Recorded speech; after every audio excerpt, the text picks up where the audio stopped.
اعوذ باللہ من الشیطان الرجیم بسم اللہ الرحمن الرحیم۔ محترم ناظرین گرامی، مباشرت کے اصولوں کو جاننا ہر شادی شدہ مرد کے لیے ضروری ہے۔ جو شخص ان اصولوں اور ان طریقوں سے بے خبر ہو تو وہ انسان اور حیوان جانور دونوں برابر ہیں، اور ایسے جاہل و غافل انسان جن کو اصول مباشرت کا علم نہ ہو، ایسے زوجین میاں بیوی کا ملنا مباشرت نہیں کہلائے گا، بلکہ وہ جفتی یعنی جانوروں حیوانوں کا ملنا کہلائے گا۔ جیسے جانوروں کے لیے کوئی قاعدہ قانون نہیں ہے، ان کے ملنے کو جفتی کہتے ہیں، اسی طرح جو مباشرت کے اصولوں کو سیکھے بنا اپنی بیوی سے مباشرت یعنی ہم بستری کرے گا، اس کا ملنا بھی جفتی کہلائے گا۔ لہذا ہم ان اصولوں کا ذکر جو مفید بھی ہیں اور ضروری بھی ہیں بیان کرتے ہیں، تاکہ ان اصولوں سے اس چیز کے طالب علموں اور ضرورت مندوں کو اس کا صحیح علم معلوم ہو جائے، اور ہمارا یہ علم دین کے اور سنت کے مطابق ہو جائے۔ اس لیے آپ سے گزارش ہے کہ ویڈیو کو آخر تک لازمی دیکھیے گا۔ مباشرت کرنے کے اصول۔ محترم ناظرین گرامی، مباشرت دن میں ہو یا رات میں ہر وقت کی جا سکتی ہے، مگر زیادہ بہتر ہے کہ دن کی بجائے رات میں فعل مباشرت کی جائے، کیونکہ رات کا وقت انسان کے لیے راحت کا ذریعہ ہے۔ اللہ تعالی نے سکون کو 3 چیزوں میں رکھا ہے: بیوی میں، رات میں اور اپنے گھر میں۔ اس لیے اگر رات میں اپنی بیوی سے اپنے گھر میں مباشرت کی جائے تو یہ کامل سکون کا باعث ہوتا ہے۔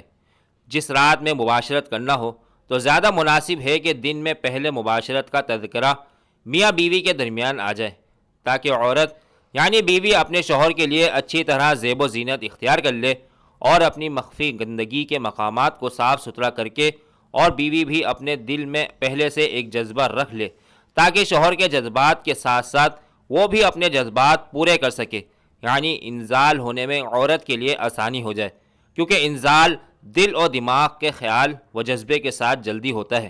جس رات میں مباشرت کی جائے تو زیادہ بہتر ہے کہ دن کو تھوڑا بہت آرام کر لیا جائے، تاکہ رات کی نیند کی وجہ سے جذبات میں فرق نہ آئے۔ مباشرت کرنے کی صحیح جگہ۔ مباشرت جہاں تک ہو سکے انتہائی پوشیدہ مقام پر ہو، اور اس جگہ پر ہو کہ جہاں پر چھت بھی ہو، اور اس جگہ پر کسی اور کے آنے جانے کا اندیشہ بھی نہ ہو، اور وہاں کوئی ایسا بچہ بھی نہ ہو جو عورت کے امور کو سمجھتا ہو۔ اگر کوئی چھوٹا بچہ ہو بھی تو اس بات کا خیال رکھیں کہ وہ بیدار نہ ہو، بلکہ وہ گہری نیند میں ہو۔ بلکہ مباشرت کے مقام پر جانور بھی نہ ہو، بالکل الگ تھلگ جگہ ہو۔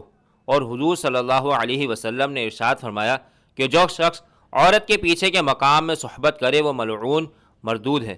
مباشرت کے وقت بالکل ننگا ہونا پسندیدہ نہیں ہے، کیونکہ بالکل برہنہ ہو کر مباشرت کرنے سے ہونے والی اولاد بے شرم بے حیا پیدا ہونے کا ذریعہ و سبب ہوتا ہے۔ حضور صلی اللہ علیہ وسلم مباشرت کے وقت اپنا سر مبارک بھی کپڑے سے چھپا لیتے تھے، اور آواز کو دھیمی فرما لیتے تھے، اور بیوی سے فرمایا کرتے تھے کہ اطمینان و سکون سے رہو۔ اور آپ صلی اللہ علیہ وسلم نے اصول بیان فرمایا کہ جب میاں بیوی مباشرت کریں تو گدھوں کی طرح بالکل برہنہ نہ ہوا کریں۔ روایت میں ہے کہ اپنے آپ کو اور اپنی بیوی کو کسی کپڑے سے ڈھانپ لیا کرتے تھے۔ مباشرت کے وقت کی احتیاطیں۔ مباشرت کے وقت بزدلی اختیار نہ کریں، ورنہ اولاد بزدل پیدا ہوتی ہے۔ مباشرت کے وقت اپنی بیوی کے علاوہ کسی دوسری عورت کا تصور نہ لائیں، ورنہ شریعت میں گناہ گار لکھا جائے گا۔ بیوی بھی اپنی ہو، تصور بھی اپنی بیوی کا ہو۔ مباشرت کے وقت زیادہ گفتگو نہ کریں، ورنہ ہونے والی اولاد کی زبان میں لکنت گونگا پن پیدا ہونے کا ڈر ہے۔ مباشرت کے وقت قبلے کی طرف رخ نہ کرنے، کہ ان میں کعبہ شریف کی بے ادبی کرنے والا شمار ہوگا۔ مباشرت کے وقت شرمگاہ کو نہ دیکھے، اس سے آنکھوں کی کمزوری پیدا ہوتی ہے، اور ہمیشہ شرمگاہ کو دیکھنے سے بھول چوک کی بیماری لاحق ہوتی ہے۔ مباشرت کے وقت دینی اسلامی کتابوں پر پردہ ڈال دینا چاہیے۔ مباشرت کے وقت کسی بدصورت بچے کا تصور نہ لائیں، ورنہ ہونے والا بچہ اسی صورت کا پیدا ہوگا۔ یہ عجیب عبرت کا واقعہ ہے۔ ایک شخص کے یہاں بچہ پیدا ہوا۔ بچے کا منہ سانپ کی شکل کا تھا، اور نیچے ٹانگوں کی طرف کا بدن انسانی شکل کا تھا۔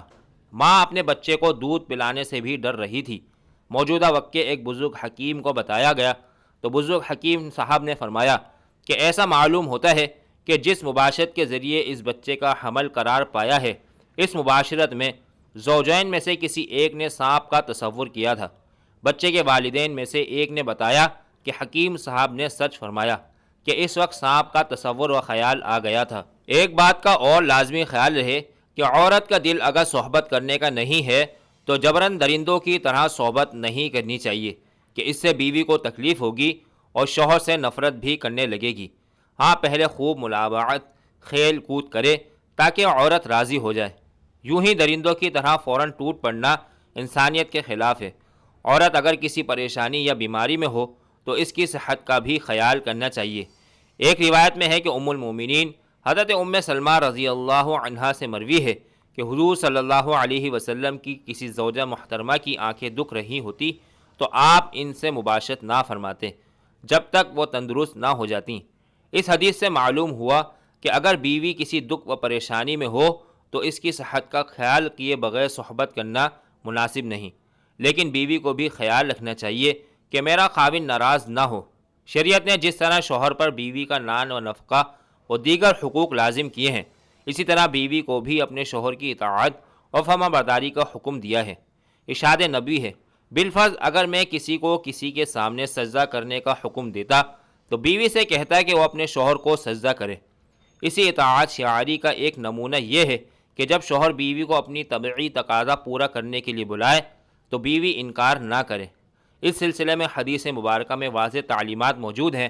چنانچہ ارشاد مبارک ہے، جب آدمی اپنی بیوی کو اپنی حاجت پوری کرنے کے لیے بلائے اور بیوی انکار کرے، جس پر شوہر غصہ کی حالت میں رات گزارے تو صبح تک فرشتے اس عورت پر لعنت بھیجتے رہتے ہیں۔ دوسری روایت میں ہے، جب شوہر اپنی بیوی کو اپنی حاجت پوری کرنے کے لیے بلائے تو وہ اس کے پاس چلی جائے، اگرچہ روٹی پکانے کے لیے تنور پر کھڑی ہو۔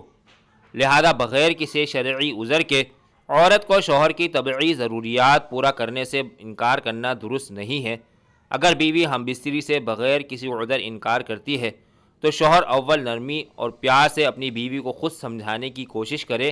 اگر ان کوششوں سے کوئی فائدہ ہوتا ہوا محسوس نہ ہو رہا ہو تو وہ دونوں خاندانوں کے بڑوں کو اعتماد میں لے کر ان کے ذریعے بیوی کو سمجھانے کی کوشش کرے۔ ان کوششوں کے باوجود بھی بیوی باز نہ آئے اور شوہر استطاعت رکھتا ہو تو دوسری شادی کر لے۔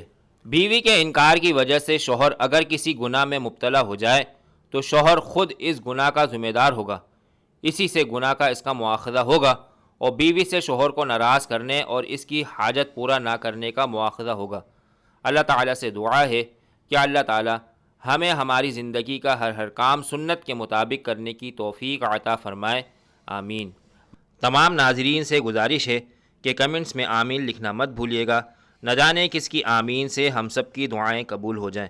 مزید اسلامی اور معلوماتی ویڈیوز حاصل کرنے کے لیے ہمارے چینل کو ضرور سبسکرائب کریں۔ شکریہ۔